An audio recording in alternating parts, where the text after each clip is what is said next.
Hi friends, YouTube ಚಾನಲ್ಗೆ ಸ್ವಾಗತ. Bhagyalakshmi serial ಇವತ್ತಿನ ಸಂಜೆಯಲ್ಲಿ ಏನು ಕತೆ ಅನ್ನೋದನ್ನು ಈಗಲೇ ನೋಡೋಣ. ಸೀರಿಯಲ್ ಇಷ್ಟ ಆದರೆ ಲೈಕ್ ಕೊಡಿ. ನನ್ನ ಚಾನಲಿನ ಸಬ್ಸ್ಕ್ರೈಬ್ ಆಗಿಲ್ಲ ಅಂದರೆ ಸಬ್ಸ್ಕ್ರೈಬ್ ಮಾಡ್ಕೊಳ್ಳಿ ಫ್ರೆಂಡ್ಸ್.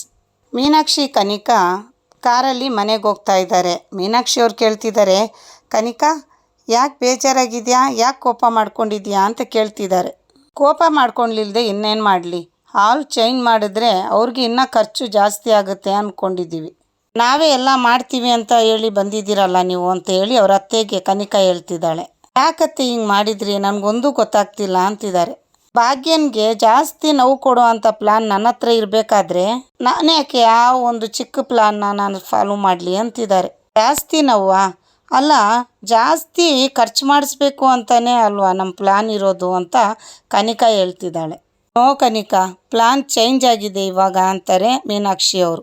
ಈ ಮದುವೆನ ನಾವು ಮಾಡ್ತಿದ್ದೀವಿ ಅನ್ನೋದು ಎಷ್ಟು ನಿಜಾನೋ, ಭಾಗ್ಯ ಒಳಗಡೆನೆ ನೋವು ಎಷ್ಟು ಅನುಭವಿಸ್ತಾಳೆ ಅನ್ನೋದು ಗೊತ್ತು. ಅದಷ್ಟೇ ನಿಜ. ಅತ್ತೆ ನೋವು ನನಗೊಂದು ಅರ್ಥ ಆಗ್ತಿಲ್ಲ, ಬಿಡಿಸಿ ಹೇಳ್ತೀರಾ ಅಂತ ಕೇಳ್ತಾಳೆ ಕನಿಕಾ ಭಾಗ್ಯ ಮಾತಾಡೋದು ನೀನು ಸರಿಯಾಗಿ ಕೇಳಿಸ್ಕೊಂಡಿಲ್ವಾ ಅಂತೇಳಿ ಮೀನಾಕ್ಷಿ ಅವ್ರು ಹೇಳ್ತಿದ್ದಾರೆ. ಭಾಗ್ಯ ಏನಂದ್ಲು ಅಂತ ಕನಿಕಾ ಕೇಳ್ತಿದ್ರೆ ಮೀನಾಕ್ಷಿ ಅವ್ರು ಹೇಳ್ತಾರೆ, ಭಾಗ್ಯ ಮದುವೆ ಮಾಡೋದೇ ಅವಳ ಜವಾಬ್ದಾರಿ, ಅಷ್ಟೇ ಅಲ್ಲ ಅವಳು ಕನಸು ಕೂಡ ಅಂತ ಹೇಳ್ತಿದ್ದಾರೆ.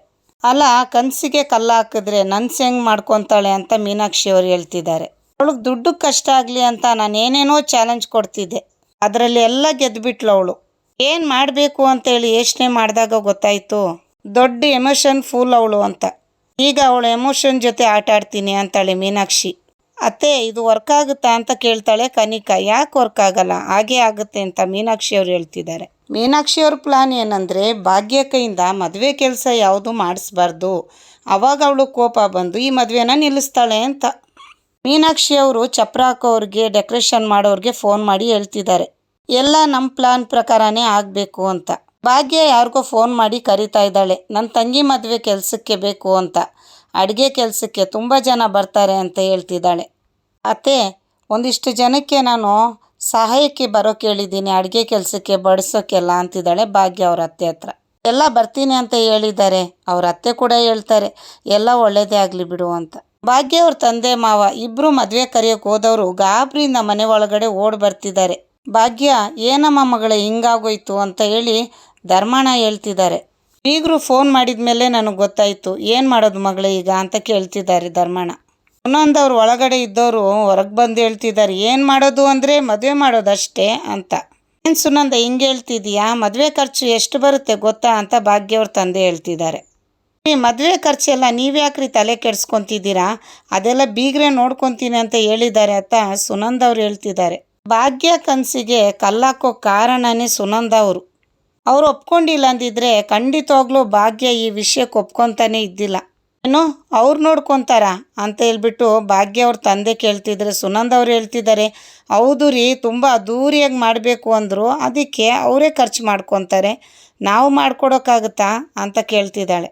ಅಷ್ಟೆಲ್ಲ ಅದ್ದೂರಿಯಾಗಿ ನಮ್ಮ ಕೈಯಲ್ಲಿ ಎಲ್ರಿ ಮಾಡೋಕ್ಕಾಗುತ್ತೆ ಅಂತೇಳಿ ಸುನಂದವ್ರು ಹೇಳ್ತಿದ್ದಾರೆ. ಭಾಗ್ಯನ್ಗೆ ಸುಮ್ಮನೆ ಹೊರೆ ಆಗುತ್ತೆ ಅಂತೇಳಿ ನಾನೇ ಒಪ್ಕೊಂಡ್ಬಿಟ್ಟೆ ಅಂತ ಹೇಳ್ತಿದ್ದಾರೆ ಸುನಂದವರು. ಭಾಗ್ಯ ತಾಯಿಗೂ ಬಾಯಿ ಕೊಡಲಿಲ್ದೆ ಏನೂ ಮಾತಾಡಲಿಲ್ದಂಗೆ ತಲೆ ಕೆಳಗೆ ಹಾಕ್ಕೊಂಡು ನಿಂತಿದ್ದಾಳೆ. ಸುನಂದ ಏನು ಹೇಳ್ತಾ ಇದೀಯಾ ಭಾಗ್ಯ, ನೀನಾದರೂ ಹೇಳ್ಬಾರ್ದಾ ಅಂತ ಭಾಗ್ಯ ಅವ್ರ ತಂದೆ ಕೇಳ್ತಿದ್ದಾರೆ. ಅಯ್ಯೋ ಅಪ್ಪ, ನಾನು ಬೇಡ ಅಂತಲೇ ಹೇಳಿದೆ ಅಪ್ಪ, ಅಮ್ಮ ಸುಮ್ಮನೆ ಒಪ್ಕೊಂಡ್ಬಿಟ್ಲು ಅಂತೇಳಿ ಭಾಗ್ಯ ಹೇಳ್ತಿದ್ದಾಳೆ. ಸುನಂದ ಯಾಕೆ ಹಿಂಗೆ ಮಾಡಿದೆ ಅಂತೇಳಿ ಭಾಗ್ಯ ಅವ್ರ ತಂದೆ ಕೇಳ್ತಿದ್ದಾರೆ. ಮನೆ ಮಗಳು ಮದುವೆನ ಮಾಡೋದು ನಮ್ಮ ಧರ್ಮ ತಾನೇ ಅಂತೇಳಿ ಸುನಂದ ಅವರು ಯಜಮಾನ್ರು ಕೇಳ್ತಿದ್ರೆ ಸುನಂದ ಅವ್ರು ಹೇಳ್ತಿದ್ದಾರೆ, ರೀ ಸಾಕು ಮುಚ್ಚ್ರಿ ಬಾಯಿನ ಅಂತ.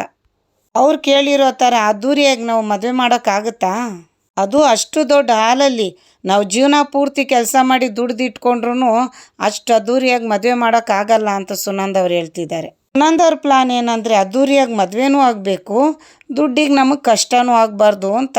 ಆದರೆ ಭಾಗ್ಯ ಭಾಗ್ಯ ಸ್ವಾಭಿಮಾನಿ ಏನು ಮಾಡ್ತಾಳೆ ನೋಡೋಣ. ಅವ್ರು ಹೇಳ್ದಂಗೆಲ್ಲ ಅದ್ದೂರಿಯಾಗಿ ನಾವು ಮದುವೆ ಮಾಡೋಕ್ಕಾಗುತ್ತಾ, ಅದಕ್ಕೆ ನಾನು ಒಪ್ಕೊಂಡ್ಬಿಟ್ಟೆ ಅಂತೇಳಿ ಸುನಂದವ್ರು ಹೇಳುವಾಗ, ಹಾಗಲ್ಲ ಸುನಂದ ಅಂತ ಅವ್ರ ಯಜಮಾನ್ರು ಹೇಳ್ತಿದ್ರೆ, ನೋಡಿ ಹಾಗಲ್ಲ ಈಗಲ್ಲ, ನಾನು ಒಪ್ಕೊಂಡಿದ್ದಾಯ್ತು, ನನಗೂ ಸಾಕಾಗೋಗೈತೆ ನಿಮ್ಮ ಹತ್ರ ಜಗಳ ಆಡಿ, ಬಾಯಿ ಮುಚ್ಕೊಂಡು ಇದ್ಬಿಡಿ ಅಂತಾಳೆ. ನನ್ನ ಪ್ರಕಾರ ನಾನು ಸರಿಯಾಗಿ ನಿರ್ಧಾರ ತಗೊಂಡಿದ್ದೀನಿ ಅಂತಿದ್ದಾರೆ. ಸುಮ್ಮನೆ ತಕರಾರು ಮಾಡಿ ಆಗ್ತಿರೋ ಮದುವೆಗೆ ಸಮಸ್ಯೆ ತರಬೇಡಿ ನೀವು ಅಂತಾರೆ ಸುನಂದವ್ರು. ಸುನಂದವ್ರಿಗೆ ಏನು ಆಸೆನೋ ಇಲ್ಲ ದುರಾಸೆನೋ ಗೊತ್ತಿಲ್ಲ. ಸರಿ ಸುನಂದ ಆಯಿತು, ಅದ್ರ ಬಗ್ಗೆನೇ ಮಾತಾಡಿ ಮತ್ತೆ ಜಗಳ ಆಡೋದು ಬೇಡ ಅಂತ ಹೇಳಿ ಕುಸುಮ ಅವ್ರು ಹೇಳ್ತಿದ್ದಾರೆ. ಅತ್ತೆ ಮಾವ, ನಿಮ್ಮ ಹತ್ರ ಒಂದು ಮಾತು ಕೇಳಬೇಕಾಗಿತ್ತು ಅಂತ ಭಾಗ್ಯ ಹೇಳ್ತಿದ್ದಾಳೆ. ಏನಮ್ಮ ಅದು ಅಂತ ಕೇಳಿದ್ರೆ ಕುಸುಮ ಅವರು, ನಾನು ಮದುವೆಗೆ ಅವ್ರನ್ನೂ ಕರೀಲ್ಲ ಅಂತ ಕೇಳ್ತಿದ್ದಾಳೆ. ಅವರು ಅಂದರೆ ಯಾರು ಅಂತಾರೆ ಕುಸುಮ ಅವರು. ಅದೇ ಅತ್ತೆ, ನಿಮ್ಮ ಮಗ ಅಂತ ಹೇಳುವಾಗ ಕುಸುಮ ಅವ್ರು ಹೇಳ್ತಾರೆ, ಆ ಮನೆ ಹಾಳನ್ನು ಕರೀಲೇ ಬೇಡ, ಈ ಮದುವೆಗೆ ಅವ್ನು ಬರೋದು ಬೇಡ. ನೀನೇನಾದರೂ ಕರಿಬೇಕು ಅಂತ ನಿನ್ನ ತಲೆಯಲ್ಲಿದ್ದರೆ ಆ ಯೋಚನೆನ ತೆಗೆದಾಕ್ಬಿಡು, ಮಾಡಬೇಕಾಗಿರೋ ಕೆಲಸನ ಮಾಡು, ಅವನ್ನ ಮಾತ್ರ ಕರಿಬೇಡ ಅಂತಾರೆ. ನಾಳೆ ಬಂದು ಅವರು ತಕರಾರು ಮಾಡಿದ್ರೆ ಏನು ಮಾಡೋದು ಅತ್ತೆ, ಮದುವೆ ಕರೆದಿಲ್ಲ ಅಂತ ಹೇಳಿ ಭಾಗ್ಯ ಹೇಳ್ತಾ ಇದ್ರೆ, ಅವ್ನು ಬಂದ್ರೂ ಅದನ್ನೇ ಮಾಡೋದು, ಅವನ್ನ ಕರೆಯೋದೇ ಬೇಡ ಅಂತೇಳಿ ಅತ್ತೆ ಮಾವ ಹೇಳ್ತಿದ್ದಾರೆ. ಆ ಮನೆ ಹಾಳ ಈ ಮದುವೆಗೆ ಬರೋದು ಬೇಡ ಅಂತಿದ್ದಾರೆ ಕುಸುಮ ಅವರು. ಅವನ ಬಗ್ಗೆ ಯೋಚನೆ ಮಾಡಿಕೊಂಡು ಸಮಯ ವ್ಯರ್ಥ ಮಾಡ್ಕೋಬೇಡ, ಈಗೇನೇನು ಮಾಡಬೇಕು ಆ ಕೆಲಸ ನೋಡು ಹೋಗು ಅಂತ ಕುಸುಮ ಅವ್ರು ಕಳಿಸ್ತಾರೆ ಭಾಗ್ಯಗೆ. ಭಾಗ್ಯ ಚಪ್ರ ಹಾಕೋಕ್ಕೆ ಕರೆಯೋಕೆ ಹೋಗಿದ್ದಾಳೆ. ಬರೋ ಅಷ್ಟರಲ್ಲಿ ಮೀನಾಕ್ಷಿಯವರು ಒಬ್ಬರನ್ನ ಕಳಿಸಿದ್ದಾರೆ. 3-4 ಜನ ಹುಡುಗರು ಬಂದುಬಿಟ್ಟು ಭಾಗ್ಯ ಮನೆ ಹತ್ರ ಚಪ್ರ ಹಾಕೋಕೆ ನಿಂತಿದ್ದಾರೆ. ಆದರೆ ಭಾಗ್ಯನ ಪ್ಲಾನೇ ಬೇರೆ ಇತ್ತು, ಮುಂದೆ ನಿಂತವಳೆ ಚಪ್ರ ಹಾಕಬೇಕು ಅಂತ. ಅದೂ ಮೀನಾಕ್ಷಿ ಕೆಡಿಸ್ಬಿಟ್ಟು ಭಾಗ್ಯ ಮನೆ ಮುಂದೆ ಚಪ್ರ ಹಾಕಿಸ್ತಾ ಇದ್ದಾರೆ ಮೀನಾಕ್ಷಿಯವರು. ಆದರೆ ಭಾಗ್ಯನ ಪ್ಲಾನ್ ಒಂದೂ ಇಲ್ಲ. ಅವಳು ಇಷ್ಟದಂತೆ ಒಂದಿಷ್ಟಾಗಲ ಹೂನು ಕೂಡ ಮುಡ್ಸೋಕೆ ಬಿಡ್ತಾ ಇಲ್ಲ ಬಾಗಿಲಿಗೆ. ಚಪ್ರದಡಿಗೆ ನಿಂತ್ಕೊಂಡು ಭಾಗ್ಯ ಅಳ್ತಾ ಇದ್ದಾಳೆ. ನನ್ನ ತಂಗಿದು ಮದುವೆಗೆಲ್ಲ ನಾನೇ ನಿಂತ್ಕೊಂಡು ಮಾಡಬೇಕು ಅಂದ್ಕೊಂಡಿದ್ದೆ, ಎಲ್ಲ ಹಿಂಗಾಗೋಯ್ತಲ್ಲ ಅಂತ. ಯಾರ ಮಾತು ಕೇಳಿಲ್ಲದೆ ಭಾಗ್ಯ ತನ್ನ ಮನಸ್ಸಿನ ಮಾತು ಕೇಳಿ ಎಲ್ಲನೂ ಮಾಡೋವಳು. ತಾಯಿ ಮಾತಿಗೆ ಕಟ್ಟಿಬಿದ್ಲು ಭಾಗ್ಯ. ಮನೆಯವ್ರನ್ನೆಲ್ಲ ಕರ್ಕೊಂಡು ಛತ್ರಕ್ಕೆ ಬಂದಿದ್ದಾಳೆ. ಒಳಗೆ ಬಂದು ನೋಡ್ತಾ ಇದ್ರೆ ಅರಮನೆ ಥರ ಕಾಣ್ತಿದ್ದೆ. ಎಲ್ಲರೂ ಖುಷಿ ಆಗ್ತಿದ್ದಾರೆ. ಎಲ್ಲರೂ ಖುಷಿ ಪಡ್ತಾ ಇದ್ರೆ ಭಾಗ್ಯ ಮುಖದಲ್ಲಿ ಸ್ವಲ್ಪನೂ ನಗುನೇ ಇಲ್ಲ. ಭಾಗ್ಯ, ಏನೇ ಇದು, ಅರಮನೆ ಇದ್ದಂಗೆ ಐತೆ ಅಂತೇಳಿ ಭಾಗ್ಯ ಅವ್ರ ತಾಯಿ ಹೇಳ್ತಿದ್ದಾರೆ. ಸುನಂದವ್ರು ಹೇಳ್ತಿದ್ದಾರೆ, ಬೀಗರು ಅವ್ರಿಗೆ ತಕ್ಕ ಹಾಗೇನೆ ಎಲ್ಲ ರೆಡಿ ಮಾಡ್ಕೊಂಡಿದ್ದಾರೆ ಅಂತ.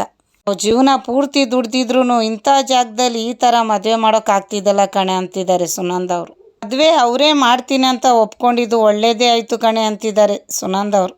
ಪಾಪ ಭಾಗ್ಯ ಕಣ್ ತುಂಬ್ಕೊತಿರೋದು, ಬೇಜಾರು ಮಾಡ್ಕೊತಿರೋದನ್ನ ಕುಸುಮ ಅವ್ರು ನೋಡ್ತಿದ್ದಾರೆ. ಹಾಗೆ ಪೂಜಾ ಕೂಡ ನೋಡಿ ಸಪ್ಪಗಾಗ್ತಿದ್ದಾಳೆ. ಕುಸುಮ ಅವ್ರು ಕೇಳ್ತಿದ್ದಾರೆ, ಸುನಂದ ಯಾಕೆ ಹಿಂಗೆಲ್ಲ ಮಾತಾಡ್ತಿದ್ದೀರಾ ರೀ ನೀವು ಅಂತ. ನಾನೇನು ಇಲ್ದಿರೋದನ್ನೇನು ಹೇಳ್ತಾ ಇಲ್ಲ, ಇರೋದನ್ನೇ ಹೇಳ್ತಾ ಇದ್ದೀನಿ ಅಂತ ಹೇಳಿ ಸುನಂದ ಅವ್ರು ಹೇಳ್ತಿದ್ದಾರೆ. ಅವರು ಮದುವೆನ ನಾವೇ ಮಾಡಿಕೊಡ್ತೀವಿ ಅಂತ ಹೇಳಿದ್ದು ಒಳ್ಳೇದಾಯಿತು ತಾನೇ, ನಮಗೆ ಭಾಗ್ಯಕ್ಕೆ ಸ್ವಲ್ಪ ದುಡ್ಡು ಉಳಿತಪ್ಪ ಅಂತಿದ್ದಾರೆ ಅವ್ರ ತಾಯಿ.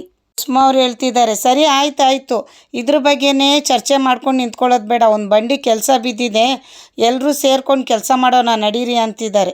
ಕುಸುಮ ಅವ್ರಿಗೂ ಗೊತ್ತಾಗ್ಬಿಟ್ಟೈತೆ ಸುನಂದವ್ರಿಗೆ ಬಾಯಿ ಕೊಡೋಕ್ಕಾಗತ್ತಾ, ಬಾಯಿ ಮುಚ್ಚೋಕ್ಕೆ ಏನಾದರೂ ಪ್ರಯತ್ನ ಮಾಡಬೇಕು ಅಂತ. ಕುಸುಮ ಅವ್ರು ಪೂಜಾಗೆ ಹೇಳ್ತಿದ್ದಾರೆ, ಪೂಜಾ ಅವ್ರು ಬಂದ್ರ ಅಂತ ಕೇಳು ಅಂತ. ಧರ್ಮಣ್ಣ ಹೇಳ್ತಿದ್ದಾರೆ, ಪೂಜಾ ಬೇಡ ಗಾಡಿ ಓಡಿಸ್ತಾ ಇರ್ತಾನೆ ಕಿಶನು ಅಂತ ಹೇಳಿ ಧರ್ಮಣ್ಣ ಹೇಳ್ತಿದ್ದಾರೆ.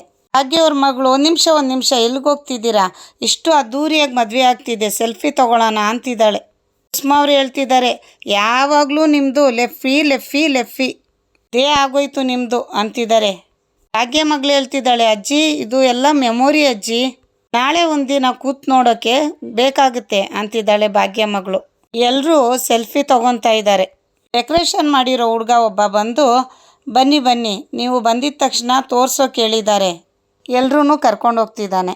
ಸುನಂದವ್ರ ಅಕ್ಕಪಕ್ಕದವ್ರ ಹತ್ರ ಎಲ್ಲ ಹೇಳ್ಕೊಂಡು ಬರ್ತಿದ್ದಾರೆ, ಎಷ್ಟು ಚೆನ್ನಾಗಿದೆ ಅಲ್ವಾ, ಅಲಂಕಾರ ನೋಡಿ ಎಷ್ಟು ಚೆನ್ನಾಗಿದೆ ಅಂತ. ಅದರಲ್ಲೂ ಒಬ್ಬರು ಹೇಳ್ತಾ ಇದ್ದೀರಲ್ಲ ಸುನಂದಕ್ಕ, ನಮ್ಮ ಅಕ್ಕಪಕ್ಕದವರು ಯಾರೂ ಈ ಥರ ಒಂದು ಮದುವೆ ಮಾಡೇ ಇಲ್ಲ, ಮಾಡೋದೂ ಇಲ್ಲ ಅಂತ ಹೇಳ್ತಿದ್ದಾರೆ. ಇಷ್ಟು ಅದ್ದೂರಿಯಾಗಿ ಮದುವೆ ಆಗ್ತಿರೋದು ನಮ್ಮ ಪೂಜಂದೇ ಅನಿಸುತ್ತೆ, ಎಷ್ಟೊಂದು ಖರ್ಚು ಮಾಡಿರ್ತಾರೆ ಅಲ್ವಾ ಅಂತ ಕೇಳ್ಕೊಂಡು ಮಾತಾಡ್ಕೊಂಡು ಓಡಾಡ್ತಿದ್ದಾರೆ. ಸುನಂದವ್ರು ಯಾವ ಕೆಲಸನೂ ಕೈ ಇಟ್ಟಿಲ್ಲ, ಇನ್ನು ಬರೀ ಸುತ್ತಿ ನೋಡೋದೇ ಆಗೋಗೈತೆ ಫ್ರೆಂಡ್ಸ್ಗಳ ಜೊತೇಲಿ. ಜೀವನ ಪೂರ್ತಿ ದುಡ್ದಿದ್ರು ಈ ಥರ ಮದುವೆ ಮಾಡೋಕ್ಕಾಗ್ತಿದ್ದಿಲ್ಲ ಅಂತ ಒಬ್ಬರು ಹೇಳಿದ್ರೆ, ಸುನಂದವ್ರು ಹೇಳ್ತಿದ್ದಾರೆ, ನಿಜವಾಗ್ಲೂ ನಾನು ಒಪ್ಕೊಂಡಿದ್ದು ಒಳ್ಳೆಯದೇ ಆಯಿತು, ಭಾಗ್ಯನ್ಗಿಲ್ಲ ಅಂದಿದ್ರೆ ತುಂಬ ಕಷ್ಟ ಆಗಿರೋದು ಅಂತೇಳಿ ಸುನಂದವ್ರು ಹೇಳ್ತಿದ್ದಾರೆ. ಸುನಂದಕ್ಕ, ನಾವೇನಾದರೂ ಮದುವೆಗೆ ಒಪ್ಕೊಂಡ್ಬಿಟ್ಟಿದ್ದಿದ್ರೆ ಜೀವನ ಪೂರ್ತಿ ಸಾಲ ತೀರಿಸೋದೇ ಆಗೋಗಿರ್ತಿತ್ತು ಅಂತೇಳಿ ಅಕ್ಕಪಕ್ಕದವರೆಲ್ಲ ಸುನಂದವ್ರ ಹತ್ರ ಹೇಳ್ತಿದ್ದಾರೆ. ಕುಸುಮ ಅವ್ರು ಹೇಳ್ತಿದ್ದಾರೆ, ಏನು ಸುನಂದ, ಮದುವೆ ಜಾಗನ ಪೂರ್ತಿ ಅಳತೆ ಮಾಡಿ ನೋಡ್ದ ಅಂತ, ಎಷ್ಟು ಉದ್ದ ಇದೆ ಎಷ್ಟು ಅಗಲ ಇದೆ ಅಂತ ಎಲ್ಲ. ಸುಂದ್ರಿ ಹೇಳ್ತಿದ್ದಾರೆ, ಆವಾಗೇ ನಮ್ಮ ಜೊತೇಲಿ ಬಂದವರು ಈಗ ಬರ್ತಿದ್ದಾರೆ ಅಂದರೆ ಮೂಲೆಯಲ್ಲೂ ಅಳತೆ ಮಾಡಿರ್ತಾರೆ ಅಂತ. ಸುಂದ್ರಿ ಸಾಕಣೆ ಆಡ್ಕೊಂಡಿದ್ದು ಅಂತ ಹೇಳಿ ಸುನಂದ ಅವ್ರು ಹೇಳ್ತಿದ್ದಾರೆ. ಭಾಗ್ಯ ಕನಸಿಗೆ ತಾಯಿನೇ ಮಣ್ಣು ಹಾಕಿದ್ಲಾ, ಇದೆಲ್ಲ ಸಹಿಸಿ ಮದುವೆ ಮಾಡ್ತಾಳ ಭಾಗ್ಯ. ಇವತ್ತಿನ ಕತೆ ಮುಗೀತು. ನಾಳೆ ಸಂಚಿಕೆಯಲ್ಲಿ ಏನು ಕತೆ ಅನ್ನೋದು ನೋಡೋಣ. ಬಾಯ್.